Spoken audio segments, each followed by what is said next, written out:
नमस्कार दोस्तों, स्वागत करता हूं मैं आपको ताज केयर इंस्टीट्यूट के इस हिंदी व्याकरण के महत्वपूर्ण प्रश्नों की श्रृंखला में। पिछली क्लासों में मैंने अंतिम 2 क्लासेस जो ली थी, उसमें मैंने आपको वर्ण वर्ण नामक टॉपिक से रिलेटेड उससे संबंधित विभिन्न प्रश्नों की व्याख्या सहित मैंने यहाँ पर आपको सॉल्यूशन का समाधान करवा दिया था। आज मैं बात करूंगा आपसे हिंदी व्याकरण के दूसरे टॉपिक संज्ञा। दूसरे टॉपिक का नाम क्या है यहाँ पर? संज्ञा। तो मैं आज शुरू कर रहा हूं आपसे संज्ञा। विकारी शब्द संज्ञा। ध्यान दीजिएगा, आप बचपन से पढ़ते आ रहे हैं। संज्ञा कहते किसे हैं? वैसे किसी प्राणी, वस्तु, स्थान या भाव के नाम को संज्ञा कहते हैं। अर्थात इसका मतलब क्या हुआ मित्रों? अभी इस दुनिया में जो कुछ भी है अर्थात जो हमें दिख रहा है वो भी और जो नहीं दिख रहा है वो भी, उसका कुछ ना कुछ नाम होता है। तो अभी वही जो नाम है उसका, वही क्या है? उसकी संज्ञा। और इस दुनिया में क्या क्या मिलेगा आपको? प्राणी मिलेंगे विभिन्न प्रकार के, मनुष्य हो गए, जीव जानवर हो गए, कीड़े मकोड़े सारे। इसके अलावा वस्तुएं मिलेंगी आपको, स्थान मिलेंगे, धरती, आकाश, पाताल, जयपुर, कोटा, बंबई, दिल्ली, सब स्थान है। और एक भाव। ये क्या है? भाव। तो किसी प्राणी, वस्तु, स्थान या भाव के नाम को संज्ञा कहते हैं। और संज्ञा जो होती है वो मुख्य रूप से 3 प्रकार की होती है। कितने प्रकार की होती है? 3 प्रकार की। एक तो होती है जातिवाचक संज्ञा, एक होती है व्यक्तिवाचक संज्ञा और एक होती है आपकी भाववाचक संज्ञा। तो संज्ञा 3 प्रकार की होती है। ये नाम, संज्ञा का मतलब क्या है? नाम। ये नाम 3 प्रकार के होते हैं। अब होती है एक जातिवाचक। तो जातिवाचक संज्ञा किसे कहेंगे? वह संज्ञा, वह नाम जो किसी व्यक्ति, वस्तु या स्थान की संपूर्ण जाति का बोध कराता है। अर्थात नाम लेते हमें किसी एक वस्तु के बारे में, उसकी संपूर्ण जाति के बारे में क्या होता है? ज्ञात होता है, हमें बोध होता है उसका। उसे हम बोलते हैं क्या? जातिवाचक संज्ञा।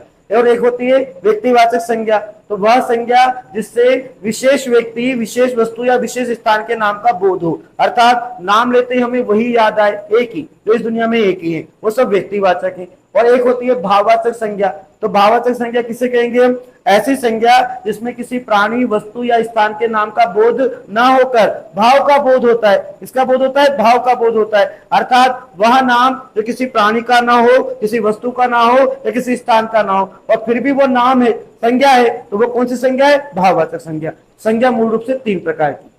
अब आप देखिएगा, इसी संज्ञा से जुड़े हुए मैं बहुत महत्वपूर्ण से प्रश्न आपके लिए लेकर आया हूं, जिसमें आप देखेंगे कुछ नए प्रश्न भी आपको मिलेंगे। इसमें आपको कुछ नए प्रश्न भी मिलेंगे। ध्यान दीजिएगा, मैं बात कर रहा हूं संज्ञा से संबंधित विभिन्न महत्वपूर्ण प्रश्नों की। तो यहां पर ले रहा हूं मैं प्रश्न नंबर 1। ध्यान दीजिएगा, शिक्षक शब्द में शिक्षक संज्ञा का कौन सा प्रकार है? शिक्षक शब्द जो है वो संज्ञा का कौन सा प्रकार है? तो ध्यान दीजिएगा, यहाँ पर अगर हम बात करें शिक्षक, तो बताइएगा शिक्षक कितने हैं? शिक्षक बहुत सारे शिक्षक। तो जो अनेक है वो सब जातिवाचक है। वो सब क्या है? जातिवाचक। तो आप शिक्षक शब्द जो है वो किस संज्ञा का कौन सा रूप है आपका? जातिवाचक संज्ञा। ध्यान दीजिएगा, जातिवाचक संज्ञा अगर आपको सीधा सीधा बताऊं तो आप किसी भी पद का नाम हो, किसी भी पद का क्या हो? नाम हो। या फिर कहें किसी, मतलब जैसे किसी व्यापारी, जैसे कोई व्यापार करता है, जैसे सुनार, लोहार, या आप कहें कि खाती, ये सब नाम लेते हैं। तो ये जो पद और ये जो विभिन्न काम करने वाले जो लोग होते हैं, मतलब कहीं विशेष रूप से, तो वो सारे जातिवाचक संज्ञा होती है। शिक्षक हो गया आपका, डॉक्टर हो गया, चपरासी हो गया, सुनार कहें, लोहार कहें, या कहें आप लोग देखिएगा किसी भी प्रकार का कोई पद आता है तो वो सारे पद किसके अंतर्गत चले जाएंगे? जातिवाचक संज्ञा। क्योंकि शिक्षक कितने हैं? बहुत सारे, और अनेक है, तो वो शिक्षक जाति के नाम का बोध करा, शिक्षक नामक जाति के नाम का बोध करा रहा है। तो ये शिक्षक संज्ञा का कौन सा प्रकार हो जाएगा आपका? जातिवाचक संज्ञा। प्रश्न नंबर 2। प्रश्न नंबर 2, इनमें से कौन सा शब्द जातिवाचक संज्ञा है? इनमें से कौन सा शब्द जातिवाचक संज्ञा है? तो आप देखिएगा, मनुष्य। आप देखिए मनुष्य, बताइए मनुष्य कितने हैं? इस दुनिया में अनेक है, मनुष्य बहुत सारे हैं, मनुष्य चारों तरफ, तो मनुष्य अनेक है। तो मैं बोल रहा हूँ जातिवाचक संज्ञा। नाम लेते हैं, अनेक नाम याद है, क्योंकि जाति एक से नहीं बनेगी, अनेक से बनेगी। तो मनुष्य जाति, तो मनुष्य जाति क्या है? जातिवाचक संज्ञा। यहाँ पर परिवार शब्द लिखा है, तो परिवार शब्द बताओ, परिवार शब्द में क्या एक ही होगा क्या? अनेक होंगे। तो परिवार क्या है? एक तरह से समूहवाचक संज्ञा है। कौन सी संज्ञा है? समूहवाचक। एक से अधिक का बोध कराने वाला शब्द समूहवाचक कहलाता है। तो परिवार कहते हैं, आपको लगेगा इस मकान में कोई परिवार रहता है तो वो एक व्यक्ति तो नहीं होगा, परिवार एक से अधिक ही होंगे, तो वो समूह है, समूहवाचक। फिर कहें मोहन, तो मोहन का नाम लेते हैं मोहन ही उठेगा, तो मोहन व्यक्तिवाचक संज्ञा है। कृष्ण, तो कृष्ण का नाम लेते हैं कृष्ण ही, कृष्ण की बात कर रहे हैं, तो अरे ये व्यक्तिवाचक, ये भी व्यक्तिवाचक और ये समूहवाचक। जबकि जातिवाचक क्या पूछ रहा है, ये जातिवाचक संज्ञा। तो मनुष्य कितने, अनेक है, जो सब अनेक है वो सब क्या है, जातिवाचक संज्ञा। क्योंकि जाति एक से नहीं बनती, अनेक से बनती। जाति एक आदमी को जाति थोड़ी कहोगे, अगर अनेक को कहोगे तो ये मनुष्य शब्द जो है वो अनेक, अनेक शब्द का बोध करा रहा है, अनेक है मनुष्य। तो ऐसे हालत में जातिवाचक संज्ञा कौन सा हो जाएगा यहाँ पर, ये मनुष्य।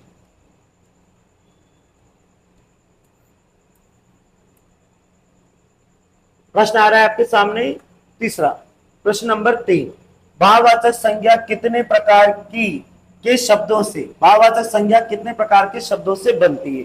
ध्यान दीजिएगा, भाववाचक संज्ञा वह संज्ञा जो किसी प्राणी, वस्तु या स्थान के नाम का बोध न कराकर भाव का बोध कराती है, उसे भाववाचक संज्ञा कहते हैं। तो आप देखिएगा, भाववाचक संज्ञा का निर्माण जो होता है वो 5 प्रकार के शब्दों से होता है। कितने प्रकार के शब्दों से होता है, 5 प्रकार के शब्दों से होता है। ध्यान दीजिएगा कैसे, जैसे एक तो होता है ये जातिवाचक संज्ञा से,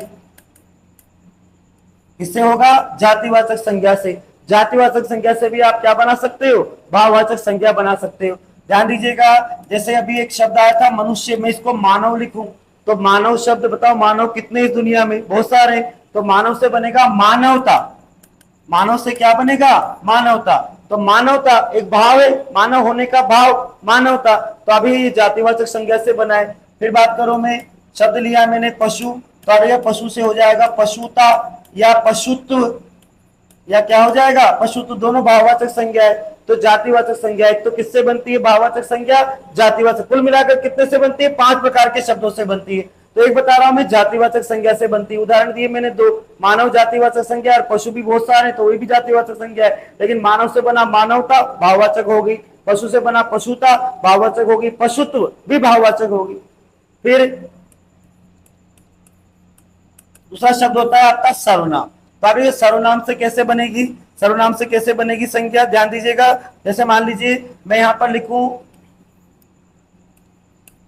मम, मम क्या है, मेरा। संज्ञा के स्थान पर प्रयुक्त होने वाले शब्दों को सर्वनाम कहते हैं। तो मम क्या है, मेरा। अब मम से बनेगा ममता, या आप कह सकते हैं ममत्व। ये क्या है, ये भाववाचक संज्ञा है। ममता से, मम से बना ममता तो भाववाचक संज्ञा, ममत्व भी क्या है, भाववाचक संज्ञा। शब्द कौन सा है, मम, और मम शब्द क्या होता है आपका, सर्वनाम। ऐसे कहें आप अपना, अपना निजवाचक सर्वनाम, अपना क्या है, निजवाचक सर्वनाम। और आप इससे लिखें अपनापन, अपनापन। बताइएगा अपनापन क्या है, अपनेपन का भाव है, भाववाचक संज्ञा है। तो सर्वनाम से भी बनती है भाववाचक संज्ञा। इसके बाद अगर मैं बात करूं अगले शब्द की, तो अगला ले लूंगा मैं विशेषण। अगला कौन सा हो जाएगा, विशेषण। तो अरे विशेषण संज्ञा या सर्वनाम की विशेषता बताने वाले शब्द को विशेषण कहते हैं। तो अभी विशेषण, मान लीजिए मैंने लिखा है यहां पर गर्म, एक शब्द लिखा मैंने यहां पर गर्म। तो बताओ गर्म किसी की विशेषता है, गर्म पानी, पानी की विशेषता है। तो अब ये गर्म से अगर मान लीजिए मैंने लिख दिया गर्मी, गर्म होने का भाव, गर्मी क्या है, गर्म होने का भाव। और अगर मान लीजिए मैं यहां पर लिखूं सर्द, सर्द रातें, रातें, सर्द रातें। तो सर्द रातें, रातों की विशेषता है कि सर्द यानी ठंडी रातें हैं। तो अभी इससे हो जाएगा सर्दी। अब सर्दी क्या है, भाववाचक संज्ञा है। तो एक तो जातिवाचक संज्ञा से बनती है भाववाचक संज्ञा, एक सर्वनाम से बनती है, एक विशेषण से बनती है। और आगे ले रहा हूं मैं,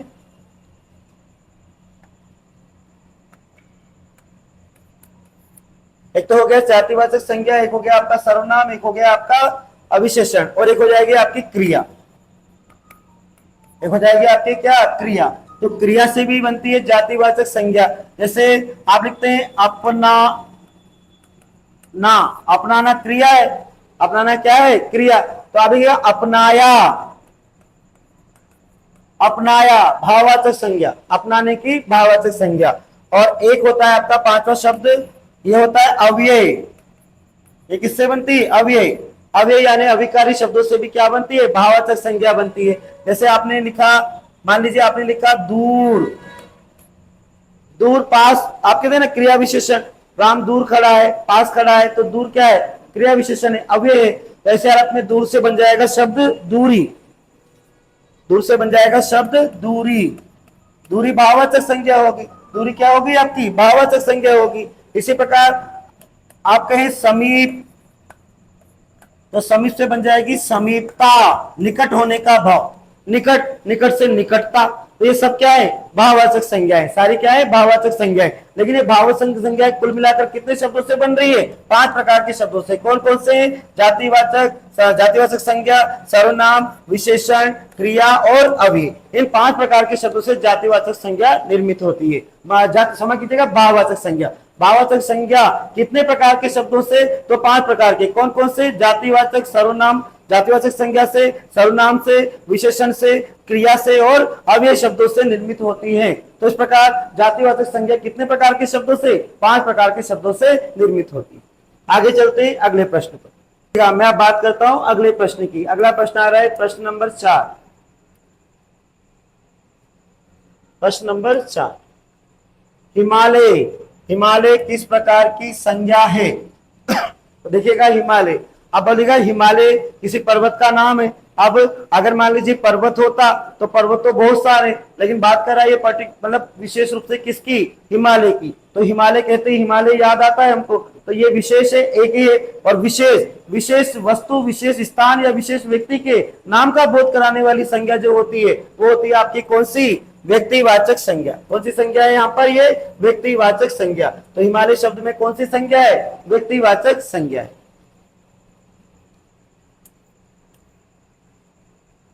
आगे आ रहा है प्रश्न नंबर 5, सूची 1 में दिए गए संज्ञा को सूची 2 में दिए गए संज्ञा के भेद से सुमेलित कीजिए तथा विकल्पों में सही उत्तर का चयन कीजिए। ध्यान दीजिएगा, यहाँ पर आगे संज्ञा शब्द दे रखे और इनके सामने दे रखे संज्ञाओं के नाम। तो आपको इनको इन संज्ञा शब्दों से क्या करना है, इन संज्ञाओं के नाम से सुमेलित करना है। ध्यान दीजिएगा, जुलाई, बताइए जुलाई कहते ही जुलाई का महीना याद आएगा। महीना कहेंगे तो जातिवाचक, लेकिन जुलाई का है, विशेष का है, तो विशेष महीना कौन सा हो जाएगा, व्यक्तिवाचक संज्ञा।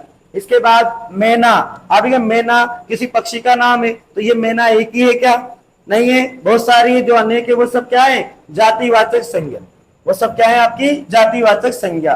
कुंज, कुंज का मतलब होता है समूह, कुंज का मतलब क्या होता है, समूह। तो समूहवाचक संज्ञा, जो वह शब्द जो समूह का बोध कराती है उसे हम समूहवाचक संज्ञा कहते हैं। तो कुंज में कौन सी संज्ञा है आपकी, समूहवाचक संज्ञा। और पानी, द्रव्यवाचक, ध्यान दीजिएगा, पानी नाप तोल योग्य तो द्रव्यवाचक, पदार्थवाचक या परिमाणवाचक संज्ञा है। तो आप देख लीजिए ये सुमेलित हो जाएगा इस प्रकार से। तो देख लीजिए यहाँ पर ए का क्या आ रहा है आपका 1, फिर बी का क्या आ रहा है 2, सी का क्या आ रहा है 4, उसके बाद सी का आ गया 4 और फिर आ गया डी का आ गया आपके पास 3। ये डी का क्या हो गया 3। तो सुमेलित कर लीजिए, ए का 1, देख लीजिए ए का 1 कहाँ आ रहा है, ये आ रहा, ए का 1 हो गया, बी का 2 हो गया, सी का 4 हो गया और डी का 1 हो गया। ये रहा आपके सामने उत्तर, इसका उत्तर हो जाएगा ये। इस प्रकार से ये क्या हो जाएगा, सुमेलित हो जाएगा।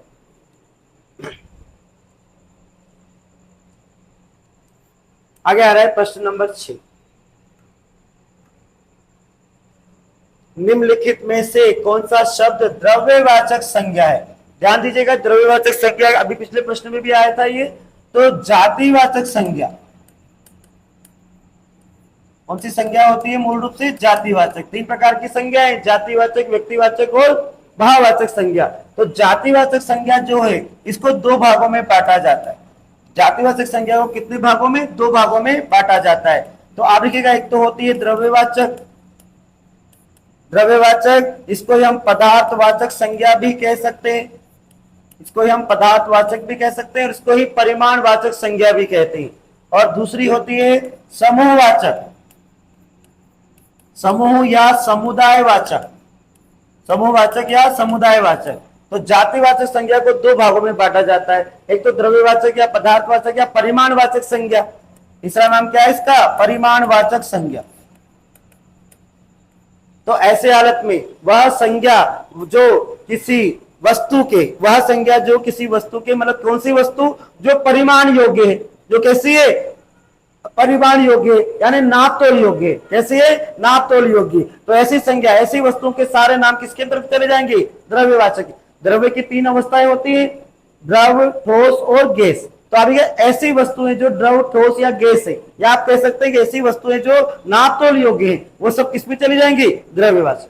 और एक कौन सी है यहाँ पर? समूहवाचक या समुदायवाचक। तो ऐसी संज्ञा जो किसी समूह का बोध कराती है उसे समुदाय या समूहवाचक संज्ञा कहते हैं। तो अभी ये समूह का बोध कराने वाले एक से अधिक को समूह कहेंगे, तो एक से अधिक जो भी होगा वो समूहवाचक है।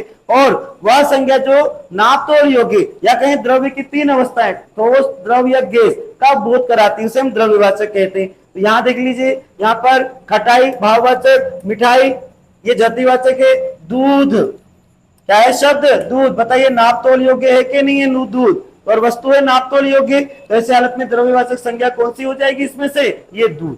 दूध नाप तोल के आपको मिलेगा, नाप तोल योग्य है तो दूध हो जाएगी। यहाँ पर परिमाणवाचक, द्रव्यवाचक या पदार्थवाचक संज्ञा। तो यहाँ पर पूछ रहा है द्रव्यवाचक कौन सी हो जाएगी? दूध। आगे चलते हैं प्रश्न नंबर 7।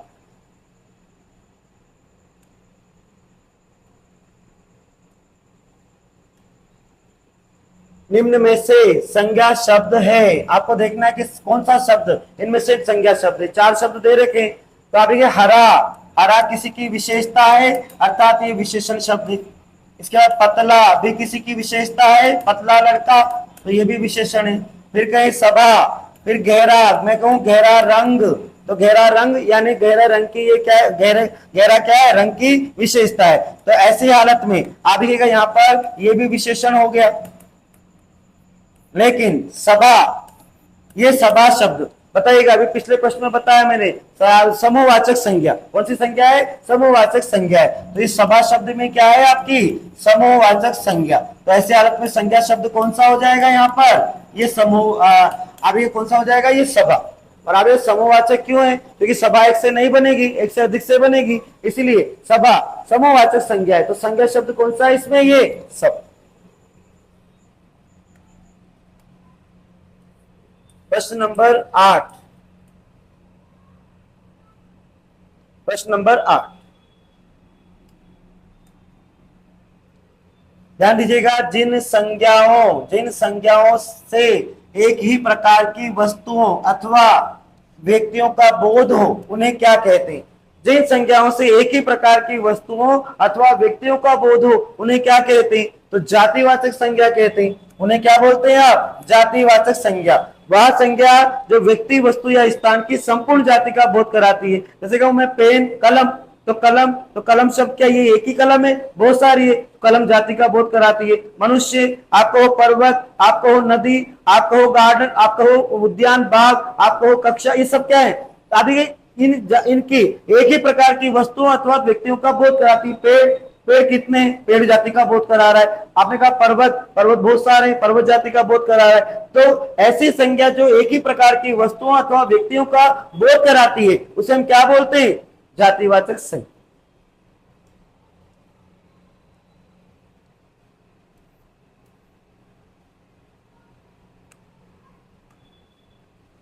स्वतंत्रता सबको प्यारी होती है, वाक्य में रेखांकित शब्द में संज्ञा का भेद है। अब यहाँ पर कहीं भी कोई रेखांकित शब्द नहीं हो रहा, पर यहाँ पर मुझे दिखाई दे रहा है संज्ञा शब्द स्वतंत्रता। कौन सा शब्द है? स्वतंत्रता। तो स्वतंत्रता शब्द में याद रखिए स्वतंत्रता क्या है? स्वतंत्र होने का भाव है। क्या है ये? स्वतंत्र होने का भाव। तो स्वतंत्रता शब्द जो है उसमें कौन सी संज्ञा है आपकी? भाववाचक संज्ञा।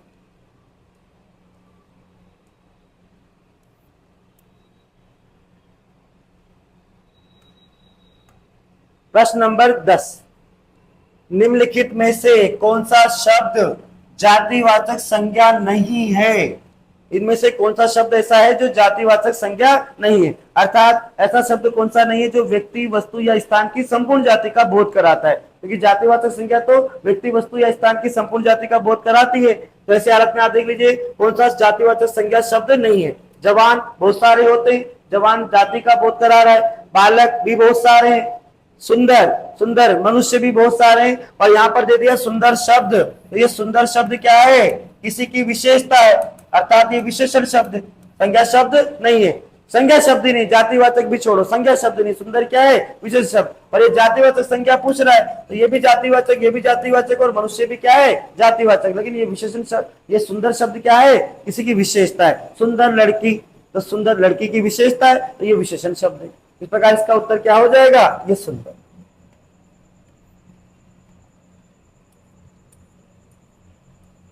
प्रश्न नंबर 11,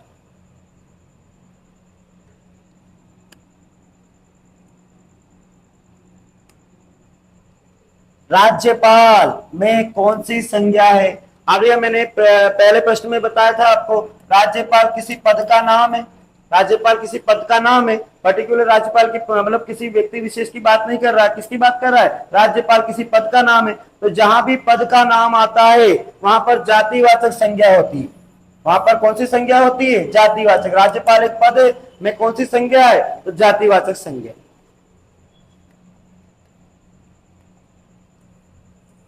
प्रश्न नंबर 12,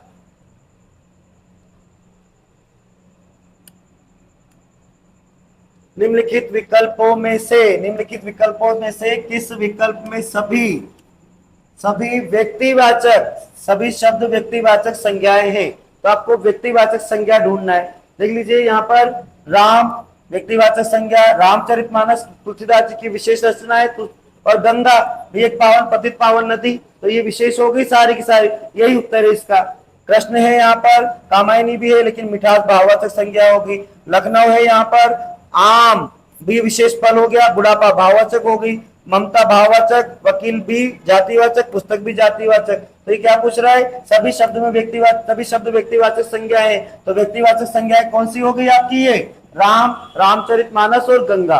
राम को कहते हैं राम ही याद आएंगे, रामचरितमानस कहते हैं रामचरितमानस पुस्तक एक ही है, और गंगा कहते हैं पतित पावन नदी गंगा। तो विशेष हो गई तीनों। तो ये कौन है, कौन सी संज्ञा है, व्यक्तिवाचक संज्ञा। वह संज्ञा जो विशेष व्यक्ति, विशेष वस्तु या विशेष स्थान के नाम का बोध कराती है उसे हम कहते हैं व्यक्तिवाचक संज्ञा। तो ये तीनों शब्द, अब विशेष का बोध करा रहे हैं हमको, ये तीनों शब्दों में कौन सी संज्ञा है आपकी, व्यक्तिवाचक संज्ञा।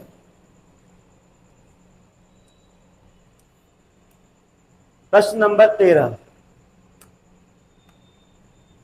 फूल, फूल निम्नलिखित में से कौन सी संज्ञा है। फूल बताइए, फूल कितने इस दुनिया में, गुलाब का फूल, चंपा का फूल, चमेली का फूल, मोगरा का फूल, गुलदावरी का फूल, ऐसे कई सारे फूल हैं। तो ऐसे हालत में ये जातिवाचक है। फूल शब्द किसी मतलब फूल की जाति का बोध करा रहा है।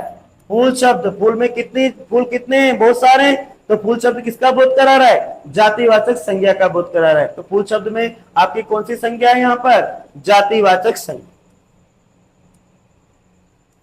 आगे आ रहा है प्रश्न नंबर 14, बुरा, बुरा इसका भाववाचक रूप है। बुरा शब्द, एक शब्द दे रखा है बुरा, बुरा एक तरह से विशेषण शब्द है, लेकिन विशेषण शब्द से आप देखिएगा, आप जब इसमें अब बुराई आप कहेंगे बुरा में आई, बुरा में लग गया आई प्रत्यय, तब ये क्या हो जाएगा, बुराई। तो ऐसे हालत में ये बुराई क्या हो जाएगी, भाववाचक संज्ञा। बुरा होने का भाव, बुराई क्या है, बुरा होने का भाव। तो विशेषण शब्द है बुरा, उससे बना है आपका ये भाववाचक संज्ञा बुराई शब्द। तो बुराई, इसका उत्तर हो जाएगा बुराई। आगे आ रहा है प्रश्न नंबर 15,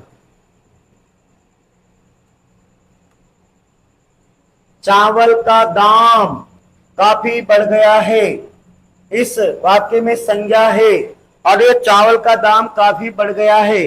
तो ऐसे हालत में इसका चावल खाद्यान्न का नाम है, किसी खाद्यान्न का नाम है चावल। तो चावल, यहाँ पर चावल शब्द में क्या है आपकी संज्ञा।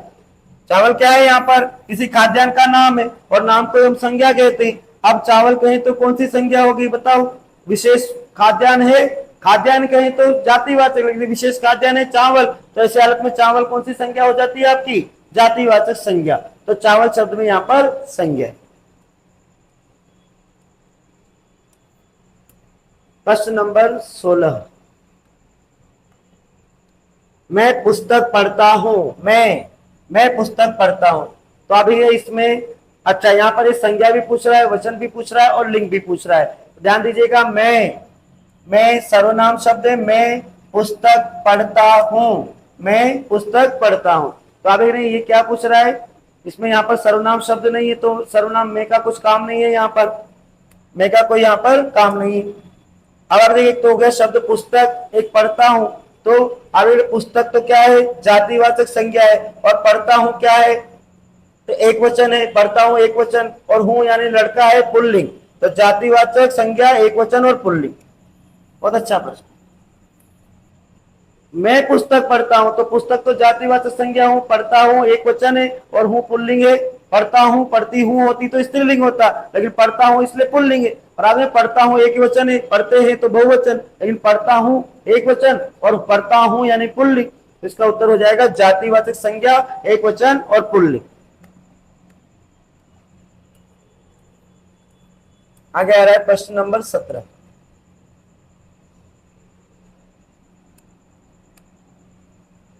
शीतलता, शीतल होने का भाव, शीतलता क्या है, शीतल होने का भाव, ठंडा होने का भाव, जातिवाचक संज्ञा, क्षमा कीजिएगा भाववाचक। शीतलता क्या है, भाव, शीतल होने का भाव है, तो कौन सी है ये, भाववाचक संज्ञा। शीतलता किस प्रकार की संज्ञा है, तो ये कौन सी है, भाववाचक संज्ञा। शीतल, शीतल शब्द है विशेषण, और विशेषण में जब आपने शीतल शब्द में आपने ता प्रत्यय जोड़ा तो यहाँ पर भाववाचक संज्ञा बन गई। आपको बताया था ना, भाववाचक संज्ञा 5 प्रकार के शब्दों से बन जाती है, जातिवाचक संज्ञा से, सर्वनाम से, विशेषण से, क्रिया से और अव्यय से। तो यहाँ पर ये शीतल शब्द है विशेषण, उसमें ता प्रत्यय लगा है, तो ये क्या बन गई है, भाववाचक संज्ञा।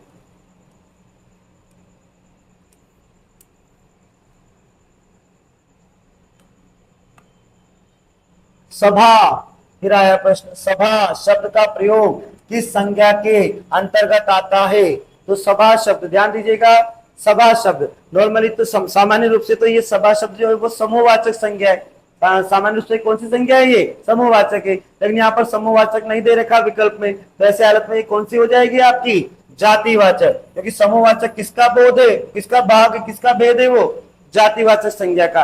और सभा हो रही है, तो बताओ कौन सी सभा हो रही है, एक सभा एक ही थोड़ी हो रही है, कई सारी सभाएं होती हैं, तो ऐसे हालत में ये एक से अधिक है, अनेक है, तो अनेक में किसका नाम आ जाएगा, जातिवाचक संज्ञा। तो सभा शब्द में किस प्रकार की संज्ञा के अंतर्गत आएगा, ये जातिवाचक संज्ञा। और जातिवाचक संज्ञा का भी अगर भेद दे देता है समूहवाचक, तो सभा शब्द में समूहवाचक संज्ञा, जहां पर भी समूह का बोध होता है समूहवाचक होती है, पर यहाँ पर समूहवाचक नहीं है, इस पे इसका उत्तर क्या हो जाएगा, जातिवाचक संज्ञा।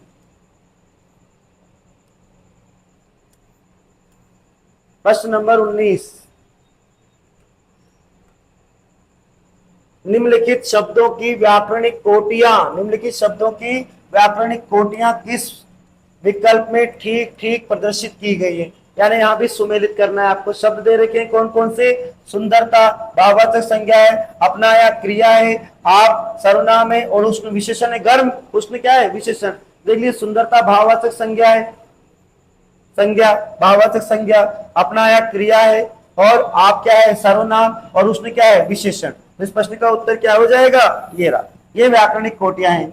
इन शब्दों की व्याकरणिक कोटियां क्या हो जाएंगी, सुंदरता शब्द संज्ञा है, भाववाचक संज्ञा, अपनाया क्रिया है, अपनाना अपनाया, इसके बाद आप क्या है, सर्वनाम है, और उसके बाद उष्ण क्या है, विशेषण है, गर्म विशेषण होता है। इस प्रकार इसमें उत्तर हो जाएगा ये संज्ञा, क्रिया, सर्वनाम और विशेषण।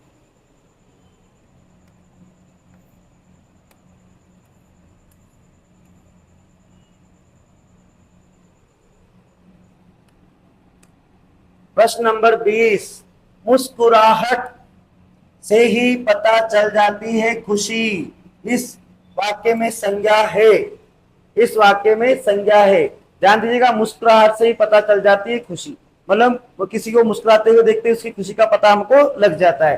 तो आप देखिएगा, इसमें मुस्कुराहट शब्द भी है, एक तो भाववाचक संज्ञा, और एक खुशी भी है भाववाचक संज्ञा। तो ऐसी हालत में यहाँ पर एक शब्द मिल रहा है हमको, मुस्कुराहट। अगर यहाँ पर खुशी होता है तो खुशी भी भाववाचक संज्ञा है, खुशी आप किसी का नाम भी रख देते हैं, पर वो पहले क्या है, भाववाचक संज्ञा। मुस्कुराहट एक शब्द दे रखा है यहाँ पर, मुस्कुराहट, तो संज्ञा शब्द कौन सा है इसमें, मुस्कुराहट, भाववाचक संज्ञा है मुस्कुराहट, मुस्कुराने का भाव।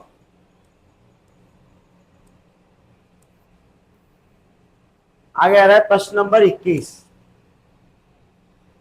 चांदनी चौक, बताइए चांदनी चौक दिल्ली। अब चांदनी चौक, चांदनी चौक बोल रहे हैं, तो बताओ चांदनी चौक ही जाओगे, सूरज चौक तो नहीं जाओगे। तो चांदनी चौक, तो चांदनी चौक में कौन सी संज्ञा होनी चाहिए, विशेष विशेष स्थान का बोध करा रही है। व्यक्तिवाचक संज्ञा वह संज्ञा जो किसी व्यक्ति वस्तु या स्थान के मतलब विशेष व्यक्ति विशेष वस्तु या विशेष स्थान के नाम का बोध कराती है, तो उसे हम कहते हैं व्यक्तिवाचक संज्ञा। अब यहाँ लिखा है चांदनी चौक, तो अब ये चांदनी चौक विशेष हो गया, विशेष स्थान है, वहीं जाना है, तो इस हालत में कौन सी संज्ञा है इसमें? व्यक्तिवाचक संज्ञा।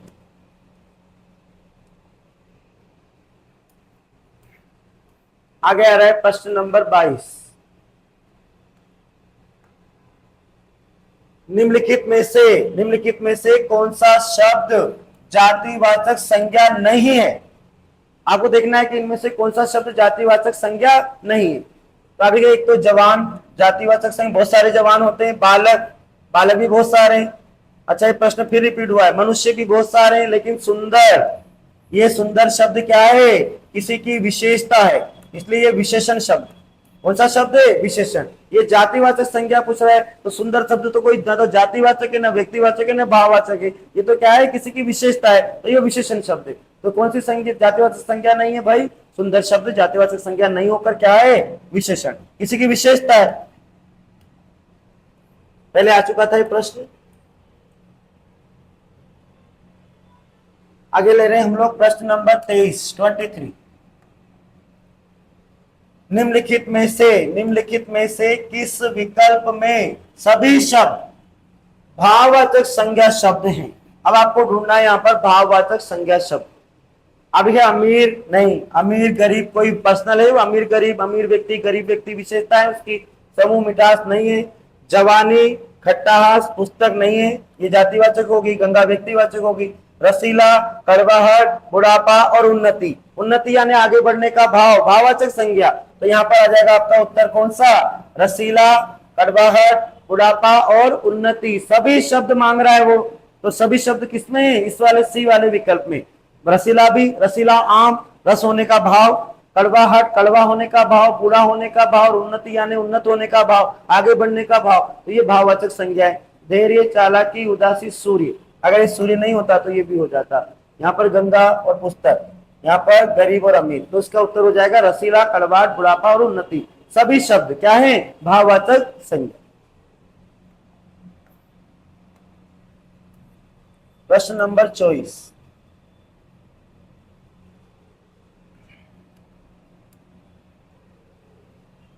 स्वतंत्रता सबको प्यारी होती है, वाक्य में रेखांकित शब्द का संज्ञा भेद है। अब ये यहाँ पर एक शब्द है स्वतंत्रता, संज्ञा शब्द कौन सा दे रखा है? स्वतंत्रता।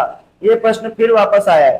भाववाचक संज्ञा, कौन सी संज्ञा है इसमें? भाववाचक, स्वतंत्र होने का भाव। स्वतंत्रता शब्द क्या है? स्वतंत्र होने का भाव। स्वतंत्र, स्वतंत्र व्यक्ति, तो स्वतंत्र एक विशेषण है। स्वतंत्र क्या है? विशेषण, लेकिन उसमें ता प्रत्यय लग गया तो कौन सी संज्ञा बन गई है? भाववाचक संज्ञा। प्रश्न नंबर 25। शैशव, शिशु होने का भाव में कौन सा संज्ञा पद है? भाववाचक है। कौन सा है ये? भाववाचक। शिशु होने का भाव शैशव। तो आप लिखिएगा, एक तो शिशु होने का भाव हो गया शैशव, एक हो जाएगा आपका शिशुता। शिशुता, शिशुता भी क्या है? भाववाचक संज्ञा। फिर आप कहें शिशुत्व, शिशु होने का भाव, ये भी भाववाचक संज्ञा है। और शिशु शब्द क्या है? तो जातिवाचक संज्ञा। शिशु छोटा बालक, कितने हैं? बहुत सारे। तो शिशुता, शैशव और शिशुत्व में कौन सी संज्ञा है? भाववाचक संज्ञा।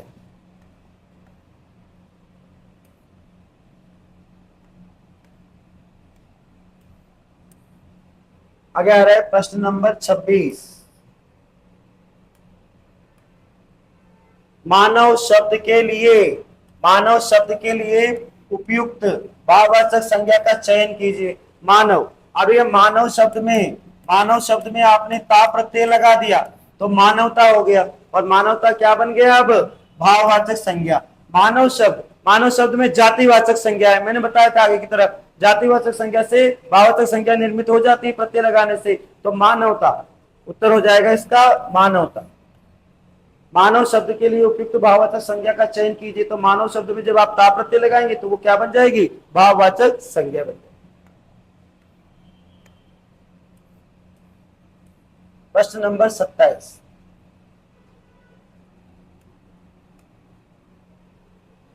बाप, बाप का संबंधवाचक संज्ञा रूप क्या होगा? संबंधवाचक संज्ञा रूप, बाप शब्द से जुड़ा हुआ संबंधवाचक संज्ञा रूप।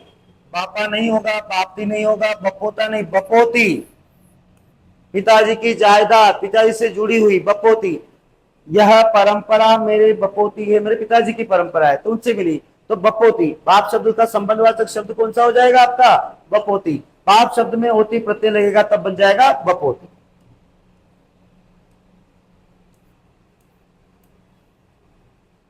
प्रश्न नंबर 28, पशु चर रहे हैं, रेखांकित पद है। रेखांकित पद कौन सा है? इसको कर देते हैं रेखांकित। पशु चर रहे हैं, तब ये पशु कितने हैं? पशु इस दुनिया में कितने पशु हैं? वो कह रहे चर रहे हैं, बहुवचन बता रहे, एक से अधिक है। जो एक से अधिक है वो सब क्या है? जातिवाचक संज्ञा। पशु शब्द में कौन सी संज्ञा हो जाएगी? जातिवाचक संज्ञा। भाई किसी व्यक्ति, वस्तु या स्थान की संपूर्ण जाति का बोध करना है। पशु शब्द कहते हैं बहुत सारे जानवर, बहुत सारे पशु हो गए, गाय, बैल, गधा, ऊंट, घोड़ा, सब पशु है। तो सब पशु शब्द किसको बता रहे? जातिवाचक संज्ञा। प्रश्न नंबर 29,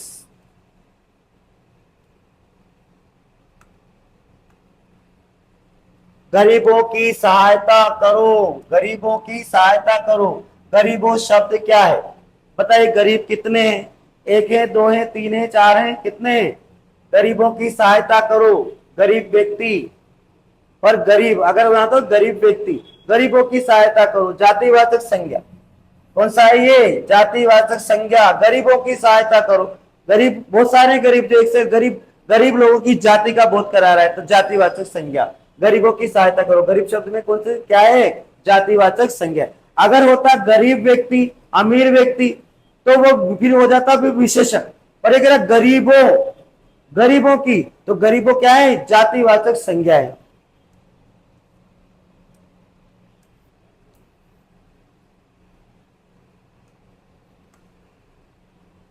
निम्नलिखित शब्दों में से कौन सा शब्द समूहवाचक संज्ञा है? समूहवाचक वह संज्ञा जो एक से अधिक का बोध कराती, समूह का बोध कराती, उसे हम समूहवाचक संज्ञा कहते हैं।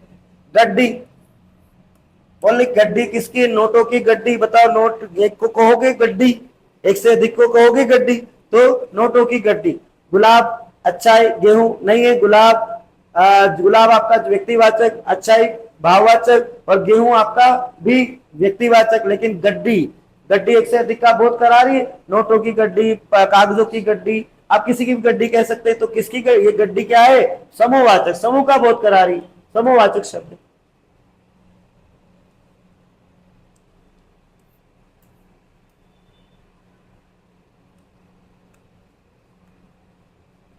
प्रश्न नंबर 31, निम्नलिखित में जातिवाचक संज्ञा का उदाहरण नहीं है।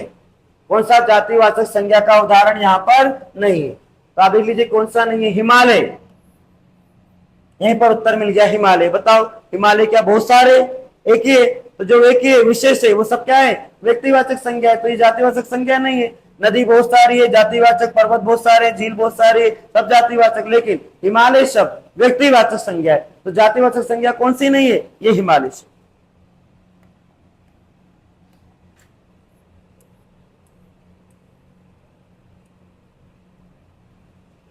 प्रश्न नंबर 32, सर्दी किस प्रकार की संज्ञा है? सर्दी, सर्द होने का भाव, ठंडी होने का भाव, भाववाचक। सर्द, सर्द रातें, सर्द शब्द विशेषण शब्द है, और उससे क्या बना? सर्दी। तो ये क्या है? भाववाचक संज्ञा बन गई है। क्या बन गई है? भाववाचक संज्ञा।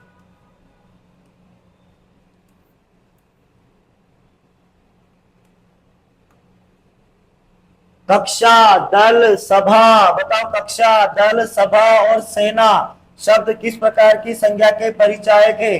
बोलेगा कक्षा, क्या एक बालक को आप कक्षा कहेंगे? एक से अधिक को कहेंगे कक्षा। फिर कहें दल, तो एक से अधिक लोगों का समूह दल कहलाएगा। सभा, तो सभा में भी बहुत सारे व्यक्ति होंगे। सेना में एक सैनिक को सेना नहीं कहेंगे, एक से अधिक सैनिक होंगे तो उनको क्या बोलेंगे? सेना। तो ये सब क्या है? समूहवाचक। वह संज्ञा जो किसी समूह का बोध कराती है उसे हम क्या बोलते हैं? समूहवाचक संज्ञा कहते हैं। समूहवाचक संज्ञा, जातिवाचक संज्ञा को दो भागों में बांटा जाता है, एक तो द्रव्यवाचक संज्ञा और एक समूहवाचक संज्ञा। तो द्रव्यवाचक तो पदार्थवाचक भी है, परिमाणवाचक भी, जिसमें किसी नाप को संबंधी वस्तुओं के नाम का बोध होता है, वो द्रव्यवाचक है। जबकि समूहवाचक संज्ञा जो समूह का बोध कराती है, तो बताओ कक्षा, दल, सभा और सेना समूह का बोध करा रही है, यहाँ पर एक एक नहीं है, तो अधिक, एक से अधिक है सब, तो ये समूह का बोध करा रही है, इसलिए कौन सी संज्ञा हो जाएगी? समूहवाचक संज्ञा। प्रश्न नंबर 34, वकील, वकील का भाववाचक, वकील का भाववाचक संज्ञा रूप होगा वकील। वकील जातिवाचक संज्ञा है तो आगे उससे बनेगी वकालत। वकालत कौन सी संज्ञा हो जाएगी? ये भाववाचक हो जाएगी। वकील से क्या बन जाएगी? वकालत। तो वकालत शब्द में हो जाएगी आपकी भाववाचक संज्ञा। वकील का भाववाचक रूप क्या होगा? तो भाई क्या होगा? वकालत।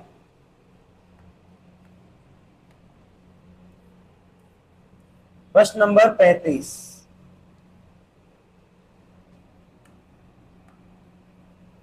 बूढ़ा शब्द, बूढ़ा शब्द का भाववाचक संज्ञा रूप, बूढ़ा शब्द का भाववाचक संज्ञा रूप क्या होगा? ये रहा बुढ़ापा, बूढ़ा।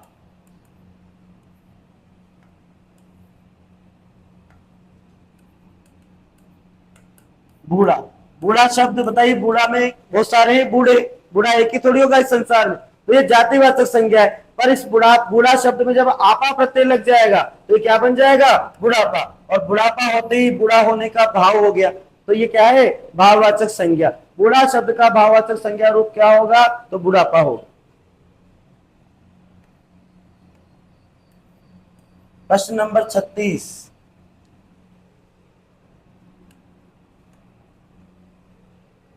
निम्नलिखित में से किस विकल्प में सभी शब्द व्यक्तिवाचक संज्ञा है?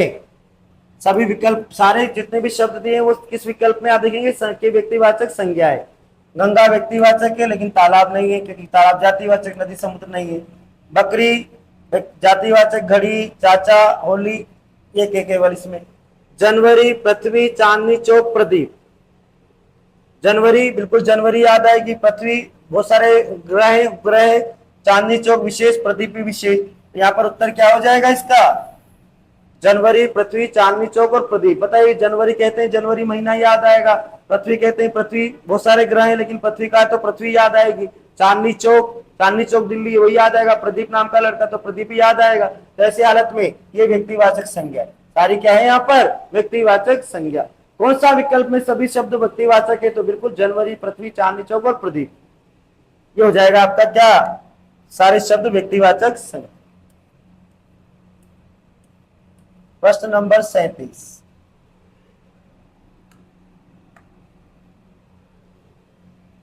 कौन सा शब्द संज्ञा है? यहाँ पर कुछ शब्द दे रखे तो इसमें से आपको देखना है संज्ञा शब्द कौन सा है। अब यह आर्थिक स्थिति विशेषण, आर्थिक स्थिति, स्थिति यानी भाववाचक संज्ञा की विशेषता है तो विशेषण है। अपमानित व्यक्ति, ये भी विशेषण है। आदरणीय व्यक्ति, ये भी विशेषण है। लेकिन अपेक्षा, अपेक्षा करना, किसी से आशा करना, आशा करना, अपेक्षा करना, भाववाचक संज्ञा। कौन सी संज्ञा है ये? अपेक्षा शब्द में भाववाचक संज्ञा। क्या पूछ रहा है ये? कौन सा शब्द संज्ञा शब्द है? तो अपेक्षा शब्द। आर्थिक भी विशेषण है, अपमानित भी विशेषण है और आदरणीय भी विशेषण है, जबकि अपेक्षा शब्द क्या है?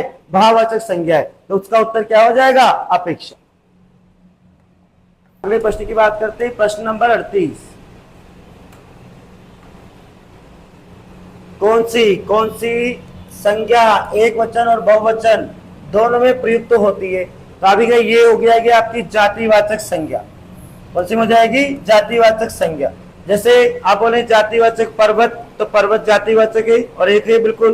फिर आप बोले पर्वतों, तो पर्वतों बहुवचन हो गया, एक वचन में भी और बहुवचन। नदी और नदियों, लड़का, लड़के, लड़कियां, सब बहुवचन में भी और एक वचन में भी प्रयोग होता है। किसका होता है? जातिवाचक का। अगर मैं बात करूं किसी व्यक्तिवाचक संज्ञा की, तो जैसे अभी आपने शब्द देखा था हिमालय, तो हिमालयों थोड़ी होगा, एक वचन है, वो तो एक वचन में ही रहेगा। तो ऐसे हालत में जातिवाचक संज्ञा जो है उसका प्रयोग आप एक वचन और बहुवचन दोनों रूपों में कर सकते हैं।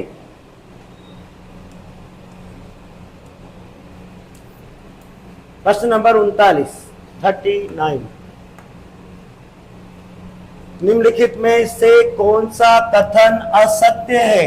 यहाँ पर देखना है कि कौन सा कथन असत्य है।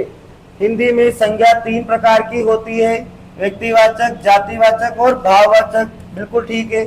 उसके बाद जिन शब्दों में लिंग, वचन, पुरुष, कारक, काल के अनुसार परिवर्तन होता है उन्हें विकारी शब्द कहते हैं। बिल्कुल ठीक है। जो किसी मनुष्य की जाति विशेष का परिचय दे उसे जाति विशेष संज्ञा कहते हैं। लेकिन जातिवाचक संज्ञा के 2 भाग है, एक तो द्रव्यवाचक और एक समूहवाचक। देखिएगा, जो किसी मनुष्य की जाति विशेष का परिचय दे उसे जातिवाचक, जाति विशेष का नाम लेते ही व्यक्तिवाचक, जाति विशेष का नाम लेते ही क्या हो जाएगा? व्यक्तिवाचक। ध्यान दीजिए, दोबारा देख लेते हैं। हिंदी में संज्ञा 3 प्रकार की होती है, व्यक्तिवाचक, जातिवाचक और भाववाचक। बिल्कुल होती है। जिन शब्दों में लिंग, वचन, पुरुष, कारक, काल के अनुसार परिवर्तन होता है उन्हें विकारी शब्द कहते हैं। बिल्कुल ठीक है। जो किसी मनुष्य की जाति विशेष, ये विशेष शब्द जोड़ दिया, जाति का परिचय देता तो जातिवाचक हो जाती, लेकिन जाति विशेष तो व्यक्तिवाचक हो गई है। तो ये इसका क्या है? उत्तर असत्य है। कौन सा असत्य है? तो जो किसी मनुष्य की जाति विशेष का परिचय दे, नहीं, जाति विशेष का नहीं, जाति का परिचय दे, किसी भी व्यक्ति का, किसी वस्तु का, किसी स्थान का, तो वो जातिवाचक है। लेकिन यहाँ पे कह रहा है जाति विशेष, तो जाति विशेष तो व्यक्तिवाचक। इस प्रकार अभी ये हो जाएगा, इसका ये गलत है। यहाँ पर जाति विशेष को नहीं कहेंगे, जाति को कहेंगे।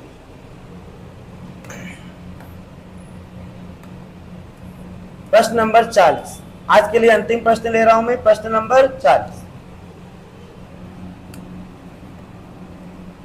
किस विकल्प में सभी संज्ञा शब्द क्रिया शब्दों से निर्मित हैं? सभी संज्ञा शब्द किससे? क्रिया से बने हुए। तो देखने कौन से हैं आपके? देखिए, शिक्षा, शिक्ष धातु है। अच्छाई विशेषण शब्द है। पूजा, पूजना क्रिया। जवानी, ये जवानी शब्द भी जातिवाचक शब्द से बना है। भूल और हंसी, देखिएगा यहाँ पर है ये भूल और हंसी। अब ये क्रिया शब्द को पहचानने के लिए, क्रिया शब्द के मूल, क्रिया के मूल शब्द को धातु कहते हैं। तो जब भी आप धातु के पीछे ना प्रत्यय जोड़ेंगे तो क्रिया का साधारण रूप अगर बन जाता है तो वो क्रिया शब्द है। अब आप देख लीजिए, यहाँ पर एक शब्द तो है भूल, तो भूलना, बोलो भूलना पड़ेगा, क्रिया है। एक हंसी है, तो हंसना, क्या हो जाएगा? हंसना। तो हंसना शब्द भी क्या है? यहाँ पर क्रिया है। तो अभी जब भूल और हंसी ये दोनों भाववाचक संज्ञा बनी है, पर किससे बनी है? ये क्रिया शब्द से बनी। किससे बनी है? ये क्रिया शब्द से। ध्यान रखना, क्रिया शब्द जो क्रिया होती है उसका मूल शब्द धातु कहलाता है। तो उसकी पहचान करने के लिए आप क्या करेंगे? उस क्रिया शब्द के यानी धातु में ना जोड़ेंगे। ना जोड़ने से अगर क्रिया का साधारण रूप बन जाएगा तो वो क्रिया शब्द है, नहीं तो वो क्रिया शब्द नहीं है। आगे लीजिए, यहाँ पर शिक्षा ना, अच्छाई ना, पूजा ना, जवानी ना, मिठास ना या चुनाव ना। लेकिन भूल में जा जोड़ा तो भूलना, भूलना पड़ेगा। हंस में ना जोड़ा तो हंसना, हंसना पड़ेगा। तो ये क्रिया है। तो क्रिया शब्द से बनी संज्ञा शब्द कौन सी? एक तो भूल और हंसी। ध्यान दीजिएगा, आज मैं आपके लिए संज्ञा शब्द लेकर आया, संज्ञा से जुड़े हुए महत्वपूर्ण प्रश्न लेकर आया। आगे मैं इसी क्रम में आप लोगों से अगले विकारी शब्द सर्वनाम की चर्चा करूंगा। आप लोग मतलब नियमित रूप से क्या करें? अपने रजिस्टर, अपने इनका पूरी तरह से आप लोग क्या करें? अध्ययन करें। और उसके बाद आप इनसे क्या कर सकते हैं? प्रश्नों की आराम से आप लोग इसकी मतलब कहते हैं रिविजन कर सकते हैं। इनका आप क्या कर सकते हैं? अभ्यास कर सकते हैं। तो यहाँ पर इनका अभ्यास कीजिएगा, खूब सारे प्रश्न यहाँ से आपको दिखाई देंगे। धन्यवाद।